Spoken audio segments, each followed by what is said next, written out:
تین قسم کے لوگ جن کی دعا اللہ تعالیٰ ضرور قبول فرماتا ہے۔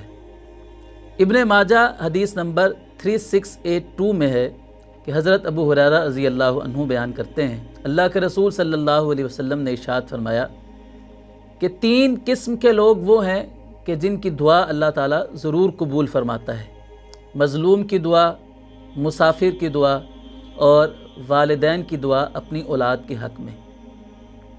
مظلوم چونکہ قابل ترس ہوتا ہے، اللہ تعالیٰ کے قریب ہوتا ہے، اس کی دعا اللہ تعالیٰ کبھی بھی رد نہیں فرماتا ہے۔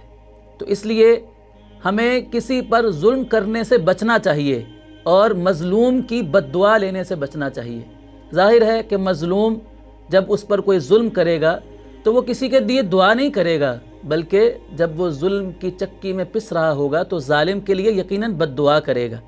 تو اس لیے اس حدیث کا مقصد گویا کہ یہ ہے کہ کبھی کسی پر ظلم نہ کیا جائے اور مظلوم کی بد دعا کا حقدار نہ بنا جائے۔ دوسرے نمبر پر مسافر ہے۔ مسافر چونکہ اپنے گھر بار سے دور ہوتا ہے، قابل رحم ہوتا ہے، تو اللہ تعالیٰ سے جب دعا کرتا ہے تو اللہ تعالیٰ اس کی دعا کو ضرور قبول کرتا ہے۔ تو جب کوئی سفر پر جانے لگے تو اس کو دعا کے لیے درخواست کرنی چاہیے، اور خود مسافر کو سفر کے اندر اس موقع کو غنیمت جانتے ہوئے کثرت کے ساتھ اللہ تعالیٰ سے مانگنا چاہیے۔ اور تیسرے نمبر پر والدین ہیں۔